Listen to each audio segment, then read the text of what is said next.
Welcome to the Musings of Jessica Marie. Happy Black History Month. When we think of Jim Crow laws, segregation, and the Civil Rights Movement, it's sometimes easy to automatically assume it happened so long ago. However, when you really take a look at the dates, it's astounding that most Black Americans fought for the freedoms we know today within the last 100 years. Join me as we shine a historical spotlight on some of the protests during the Civil Rights Movement that eventually led to change and improvements for Black Americans in society. Before the Civil Rights Movement, Black Americans fought through extremely tough, hostile, and inhumane societal conditions. Slavery was an egregious act against Black Americans and their descendants, but what followed was equally as disparaging. Jim Crow laws and segregation were created to keep Black people marginalized and oppressed as second-class citizens. The Civil Rights Movement officially began in 1950 and was an empowering yet dangerous time for Black Americans as they fought to end segregation, stop voter suppression, and remove discriminatory employment and housing practices. The efforts of civil rights activists and protesters directly influenced new legislation and paved the way for Black Americans to have equal rights and freedoms. The Little Rock Nine, Rosa Parks, and Martin Luther King Jr. are among many civil rights leaders who fought for change and made history. They often used protests to showcase support for the various causes.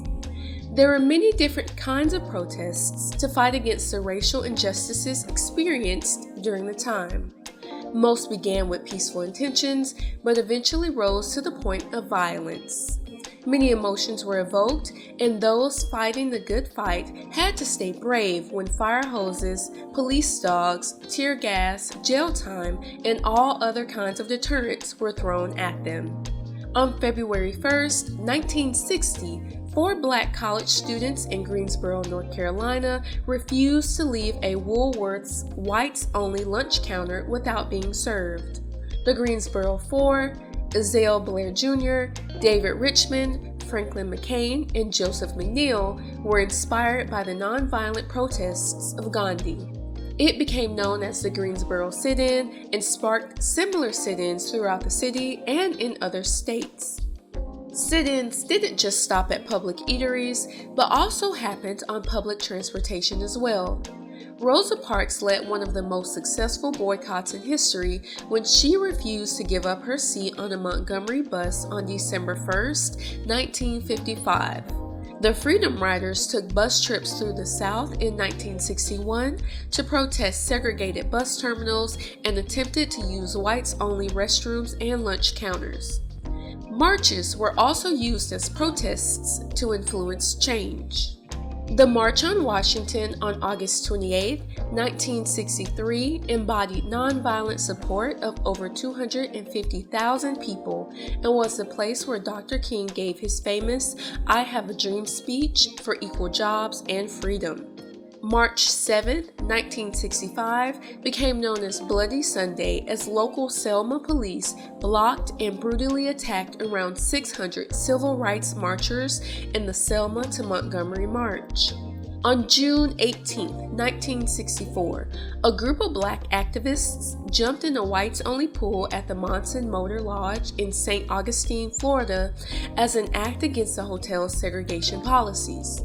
The demonstration was part of the St. Augustine movement, a civil rights campaign that used nonviolent protests to challenge segregation in the city. The hotel manager, James Brock, poured muriatic acid into the swimming pool in an attempt to force out the Black swimmers.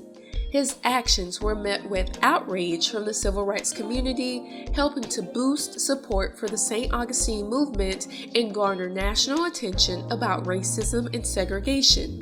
While the Monson Motor Lodge is no longer in operation, the area of the pool where Brock poured the acid is now a memorial to the St. Augustine movement. These protests were extremely dangerous, and many Black people were targeted with violence. Local police weren't of much protection and would sometimes use excessive force to make a statement when detaining some peaceful protesters. The Deacons for Defense and Justice were founded in 1964 in Jonesboro, Louisiana to protect civil rights activists from the Ku Klux Klan. The organization was made up of Black veterans from World War II who believed in armed self-defense. About 20 chapters were created throughout Louisiana, Mississippi, and Alabama. The group provided protection for people participating in protest marches in Mississippi in 1966, including the March Against Fear.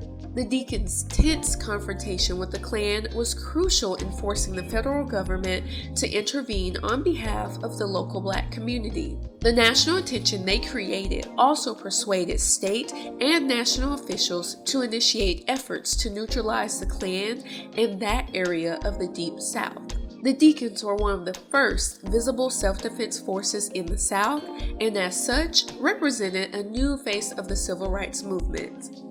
Traditional civil rights organizations remained silent on them and their activities, but they were effective in providing protection for local Black Americans who sought to register to vote and for civil rights workers in the area. It's safe to say that while a lot has changed, this country is nowhere near where it needs to be to correct the wrongs and injustices experienced by multiple generations of Black Americans. There's still ample room for improvements, reparations, course corrections, and changed policies. It all starts with us standing up and making the change we'd like to see in the world. It may be a struggle and a fight, but nothing worth having comes easy. If you enjoyed this episode, let me know by giving this video a thumbs up, leaving a comment, and subscribing to my channel.